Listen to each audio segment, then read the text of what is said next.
নমস্কার, আমি অনাবি। আমার রন্ধনশালায় আপনাদের স্বাগত। এখন নিশ্চয়ই বুঝতে পেরে গেছেন আমি কি বানিয়েছি। হ্যাঁ, আমি একটা সন্দেশ বানিয়েছি। এটা কেশর মালাই সন্দেশ। এটা খেতে অপূর্ব হয়, একদম মুখে দিলেই মিলিয়ে যায়। আর এই রেসিপিটা বানানো ভীষণই সহজ, ভীষণই তাড়াতাড়ি এই রেসিপিটা তৈরি হয়ে যায়। আর এটা বানাতে কিন্তু কোনো গ্যাসের ব্যবহার হয় না, একদম গ্যাস ওভেন ছাড়াই রেসিপিটা তৈরি হয়ে যাবে। তাহলে চলুন শুরু করা যাক আজকের রেসিপি। প্রথমে আমি কিছুটা চিনি নিলাম, এই ধরুন 60 গ্রাম মতো চিনি নিয়েছি, 60 থেকে 70 গ্রাম হবে। এবার চিনিটা আমি গুঁড়ো করে নেব। চিনিটা গুঁড়ো করা হয়ে গেছে, একদম মিহি গুঁড়ো হয়ে গেছে আমার। যদি আপনাদের মনে হয় চিনিটা মিহি গুঁড়ো হয়নি, একটুখানি চেলে নিতে পারেন, যেন বড় টুকরো বা বড় দানা যেন না থাকে চিনি। এবারে আমি 200 গ্রাম মতো পনির নিয়ে নিলাম। আমি পনিরটা এই কারণে নিয়েছি যে পনিরটা একদমই ড্রাই, কোনো রকম জল নেই, সেই জন্যে এই পনিরটা নিয়েছি। আপনারা ছানারও ব্যবহার করতে পারেন, তবে ছানাটা খুব ভালোভাবে জলটা ছেঁকে নিতে হবে, যাতে কোনো রকম জল না থাকে, তাহলেই হবে। এবার পনিরটা আমি টুকরো টুকরো করে কেটে নিলাম। এবার এই পনিরটা আমি একটা মিক্সার গ্রাইন্ডারে দিয়ে এটা একটুখানি পেস্টের মতো তৈরি করে নেব। হাতে মাখতে সময় লাগবে, এটা ভীষণই তাড়াতাড়ি হয়ে যায়, এজন্যে মিক্সিতে দিয়ে দিলাম।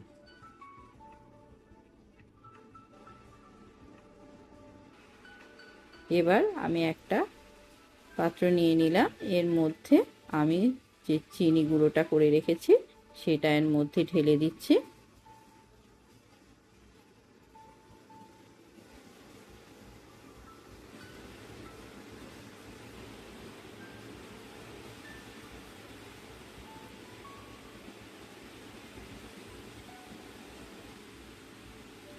এবার যে পনিরটা আমি পেস্ট করে নিয়েছি সেটা দিয়ে দিচ্ছি।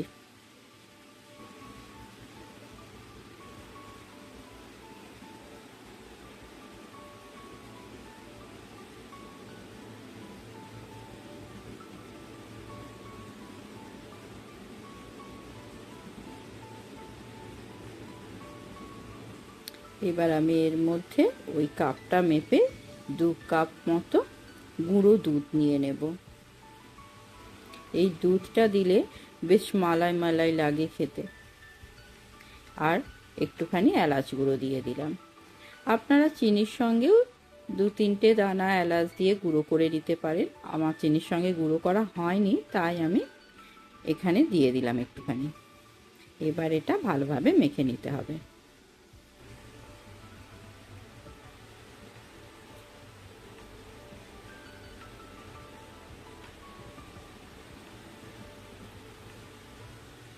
এটা মাখতে মাখতে বেশ নরম হয়ে যাবে, কিন্তু দেখুন এরকম নরম হয়ে গেছে।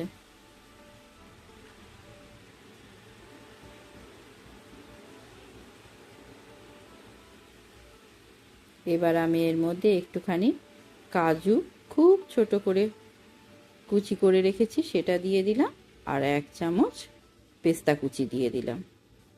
এটা দিলে মুখের মধ্যে বেশ পেস্তা বাদাম কাজু বাদামগুলো মুখের মধ্যে লাগে, খুব ভালো লাগে খেতে। ভালোভাবে মিশিয়ে নিলাম। এবার আমি কিছুটা কেশর দুধের মধ্যে ভিজিয়ে রেখেছিলাম, একটু গরম দুধে ভিজিয়ে রেখেছিলাম, দুধটা এখন কিন্তু ঠান্ডা হয়ে গেছে। এবার আমি ওই 2 চামচ মতো দিয়ে দিলাম, দিয়ে এটাকে আবার ভালোভাবে মেখে নিচ্ছি। এটাতে কেশরের ফ্লেভারটা ভীষণই ভালো লাগে, আর কালারটাও একটা খুব সুন্দর কালার আসবে দেখুন।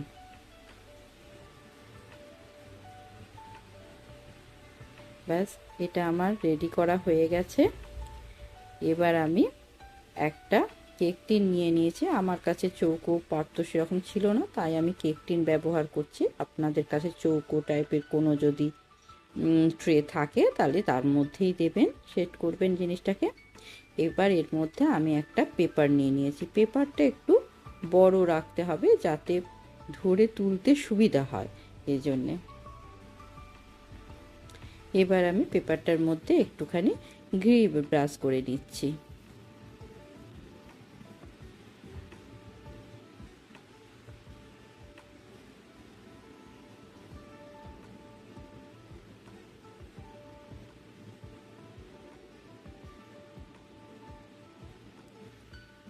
এবার আমি এর মধ্যে ওই ছানার পেস্টটা দিয়ে দেব।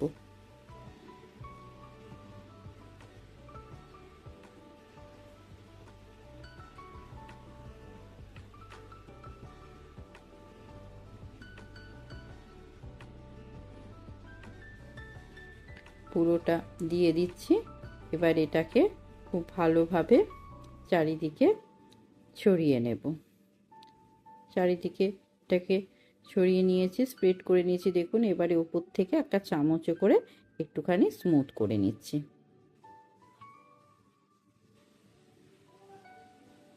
সাইডটাও একটু ঠিক করে নিলাম।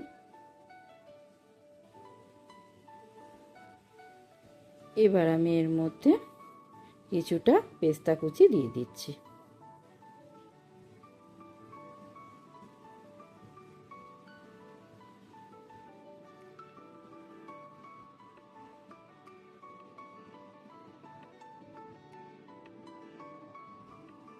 পেস্তা আর কেশরটা কিন্তু এর মধ্যে দিতেই হবে সন্দেশটার মধ্যে, তবেই তো কেশর মালাই নাম হয়েছে।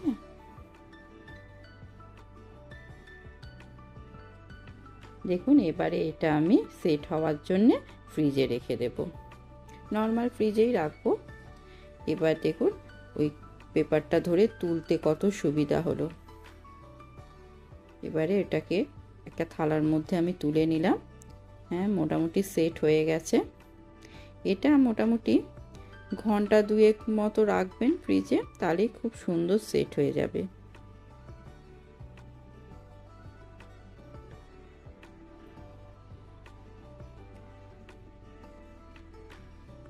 এবার এটাকে আমি পিস পিস করে কেটে নিচ্ছি।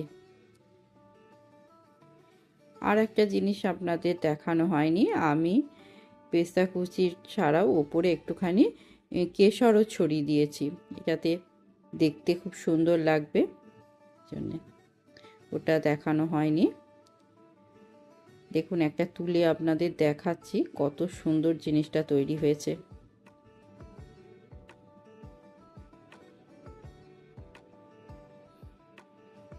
সামনেই তো রাখি বন্ধন উৎসব আসছে।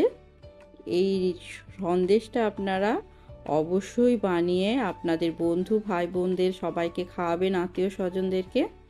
দেখবেন আপনার সুনামেরা করবেই। এত সুন্দর খেতে হয়, মুখে দিলেই একদম মিলিয়ে যায়। একটা আপনাদের কেটেও আমি দেখিয়ে দিলাম ভেতরটা কত সুন্দর হয়েছে।